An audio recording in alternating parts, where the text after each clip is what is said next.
മതിയോ? നമസ്കാരം ഡോക്ടറെ. നമസ്കാരം. ഞാൻ ഇത് രാവിലെ മറ്റേ പ്ലാസ്റ്റർ ഇടാൻ പറഞ്ഞല്ലേ? Okay okay. തന്റെ പേരെന്താന്ന് പറഞ്ഞേ? ഞാനാണ് പ്രശസ്ത കാതകൻ കുഞ്ഞുകിഴി കഞ്ഞപ്പൻ. കുഞ്ഞുകിഴി കഞ്ഞപ്പനല്ല, കുഞ്ഞുകിഴി കുഞ്ഞപ്പൻ. ഇവിടെ കഞ്ഞിക്കുഴി കുഞ്ഞപ്പൻ. ഞാൻ ഇതിന് മാത്രം തല്ലുകൊള്ളാൻ താൻ ഏത് കഥയോട് പറഞ്ഞത്? പറയണ്ടേ ഡോക്ടറെ, 18 വർഷക്കാലമായിട്ട് പ്രൊഫഷണൽ ട്രൂപ്പുകൾ പ്രൊഫഷണലായിട്ട് കഥ പറഞ്ഞോണ്ടിരിക്കും. ശരി. എല്ലാ കഥയും എനിക്ക് മറ്റേ പ്രസിഡന്റിന്റെ അവാർഡ് കിട്ടിയിട്ടുണ്ടോ? ഇല്ല, പ്രസിഡന്റ് വന്നപ്പോ ഞാൻ ഒരു ദിവസം കാണാൻ പറ്റും.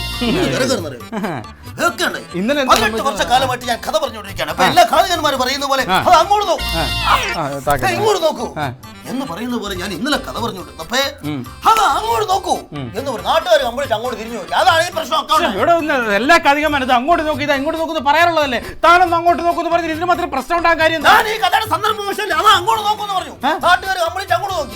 ഒരു പെണ്ണുമ്പിള്ള അവിടെ നിന്ന് കൊച്ചിന് മുല കൊടുക്കുമായിരുന്നു. എന്റെ പൊന്നു സാറേ, പിന്നെ നാട്ടുകാർ നോക്കി കണ്ടതിന് ശേഷം ഇങ്ങോട്ട് തിരിഞ്ഞാ എന്നെ 7 ഒതുക്കുമായിരുന്നുണ്ടാ. ഒതുക്ക അല്ല ഡോക്ടറെ.